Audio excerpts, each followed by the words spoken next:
নমস্কার দর্শক বন্ধুরা, খুব অল্প পরিমাণ মাটি দিয়ে এইভাবে গাছ লাগিয়ে নিতে পারো। এটা জানতে হলে অবশ্যই এই ভিডিওটি স্কিপ না করে দেখুন।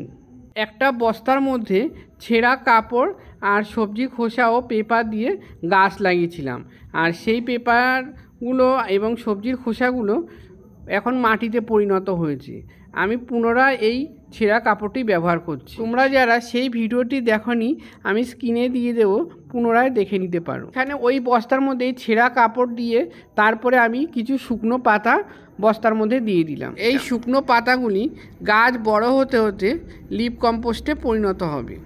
শুকনো পাতা ছাড়াও ছাদের যে অন্যান্য গাছের যে আগাছাগুলো রয়েছে সেগুলো আমি ফেলে না দিয়ে এই বস্তার মধ্যে ব্যবহার করছি। এইগুলিও পরবর্তীকালে কম্পোস্টে পরিণত হয়ে যাবে।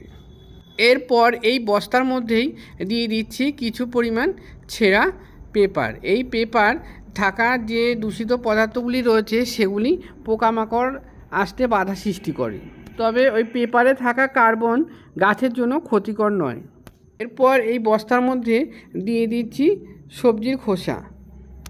বাড়িতে প্রতিদিন যে সবজি ব্যবহার করা হয় সেই সবজির খোসাগুলি প্যাকেটে করে রেখে দেওয়া হয়। এই সবজির খোসাগুলি এখানে ব্যবহার করলাম, আর দিয়ে দিচ্ছি পুরনো টবের কিছু মাটি। এখানে লক্ষ্য করলে একটা জিনিস দেখতে পাবে যে বস্তার প্রায় 1/3 সবজির খোসা ও শুকনো পাতা দিয়েই ভর্তি হয়ে গেছে, আর অল্প কিছু পরিমাণ মাটি এখানে ব্যবহার করছি। আমি আজ এখানে আগে থেকে লাগানো মিষ্টি কুমড়োর চারা তৈরি করে রেখেছিলাম, সেই গাছটাই এখানে রোপণ করে তোমাদের দেখাচ্ছি।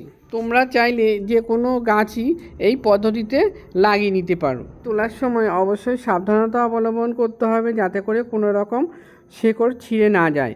এরপর গাছটি বসিয়ে দিলাম ও কিছু পরিমাণ মাটি দিয়ে দিলাম, তারপরে অল্প অল্প করে জল দিয়ে গাছের যে মাটিগুলি সেগুলি সম্পূর্ণরূপে ভিজিয়ে দিলাম। এরপর কয়েকদিন ছায়াযুক্ত স্থানে গাছটি রাখতে হবে। চ্যানেলে গিয়ে বড় ভিডিও দেখে নিতে পারো ডিটেলস জানার জন্য।